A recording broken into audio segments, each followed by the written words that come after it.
Kalampahan jauh menggunakan motor serta mobil, petugas kepolisian TNI serta petugas Kecamatan Cikacung, Kabupaten Bandung, nyusur-nyusur jalan di Desa Mekar Laksana, Kecamatan Cikacung, Kabupaten Bandung. Di eta desa, petugas ngajuk-juk ke imah warga nu tacan divaksin COVID-19, sangkan bisa langsung disuntik vaksin di eta tempat. Satu tas petugas nyorang screening di mobil kesehatan, eta warga antukna disuntik vaksin COVID-19. Cek Kapolsek Cikacung Ibtu Carsono, warga di desa rea nu tacan divaksin lantaran sapopoena sibuk tatanen, serta lokasi vaksinasi anu kawilang nenggang ti imah warga. Kukituna pihakna ngajuk-juk langsung ke imah warga keur masrahkeun vaksin di eta lokasi.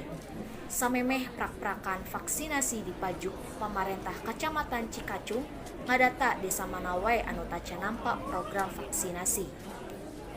Baik, hari ini kami jajaran Forkopimda Kecamatan Cikacung melakukan satu inovasi dengan vaksinasi secara door to door. Artinya kita menyasar ke tempat-tempat yang memang belum tersentuh oleh teman-teman nakes maupun kita dari Babin Kamtimas, dari Babinsa maupun dari teman-teman pihak kecamatan.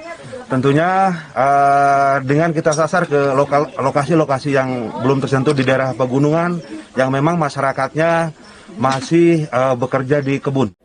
Dinamprona eta prak-prakan vaksinasi ka imah masyarakat di siklukna turta mumunggang gunung teh dipiharep mampu ngahontal target vaksinasi 80% dina akhir tahun 2020 hiji.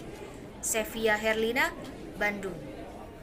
Pamirsa, sakitu warta biasa simkuring dipikeun dina ieu, simkuring Sevia Herlina permios undur diri, wilujeng